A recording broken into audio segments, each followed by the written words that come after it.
లూకాసు వార్త 8వ అధ్యాయము 24వ వచనం చదవండి. గనుక ఆయన యొద్దకు వచ్చి ప్రభువా ప్రభువా నశించిపోచున్నామని చెప్పి ఆయనను లేపిరి. ప్రభువా ప్రభువా నశించిపోచున్నామని చెప్పి ఆయనను లేపిరి.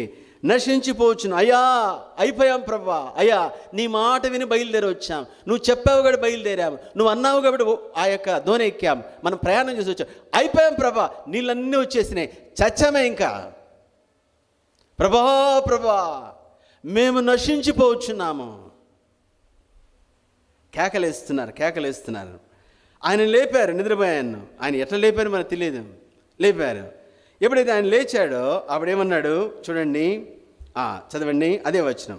ఆయన లేచి గాలిని నీటి పొంగును గద్దింపగానే అవి అణిగి నిమ్మలమాయెను. గాలిని నీటి పొంగును గద్దింపగానే అవి అణచి నిమ్మలమాయెను. చూసారా ఆయన ఎంత ప్రశాంతంగా ఉన్నాడో.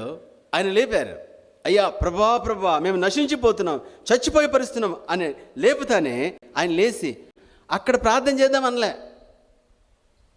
లేచాడు, గద్దించాడు. అక్కడ లేచి అయ్యో మనం అయిపోయాం అనలేదు. ఆ పరిస్థితి యేసు ప్రభును, సరే నిద్రపోతున్నాడు బాగానే ఉంది, లేచినాక నీళ్ళన్నీ వచ్చినాయి, పెద్ద గాలి వస్తుంది. ఆ పరిస్థితికైనా ప్రభు కలవరపడాలి కదా, ఆ పరిస్థితి అయినా ప్రభుని కలవరపరచాలి కదా.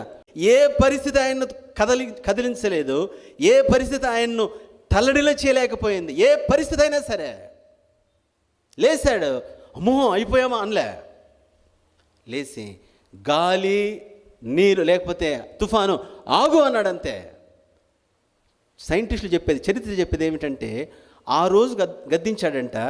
2000 సంవత్సరాలలో యేసయ్య ఎక్కడైతే గద్దించాడో ఈ రోజుకు అది అక్కడ తుఫాను రావట్లేదంట. ఈ రోజుకు నిమ్మలంగా ఉంటుందంట. అంటే యేసయ్య మాటకు ఎంత శక్తి ఉందంటే, ఆ రోజు అన్నాడు 2000 సంవత్సరాలు గడిచిన ఆ రోజు నిమ్మలమైంది, ఈ రోజుకి నిమ్మలంగా ఉంది. హల్లెలూయా. అంటే ఎంత శక్తి స్వరూపుడు దేవుడు. అందుకోసం యేసయ్య దైవత్వాన్ని చూపించాడు. సోదరుడ సహోదరి, ఇక్కడ చూస్తే ఆయన లేచి ఎప్పుడైతే గద్దించాడో అది నిమ్మలమైంది. కాబట్టి విషయం ఏమిటంటే, విశ్వాసం ఎలా ఉంటుందంటే నెమ్మది, సమాధానము. అంటే ఆయన చూడండి ఆ పరిస్థితులన్నింటిలో కూడా ఆ విశ్వాసం అనేది పనిచేసింది. కాబట్టి విశ్వాసము అన్ని కాలాలలో అన్ని పరిస్థితులలో పనిచేయును.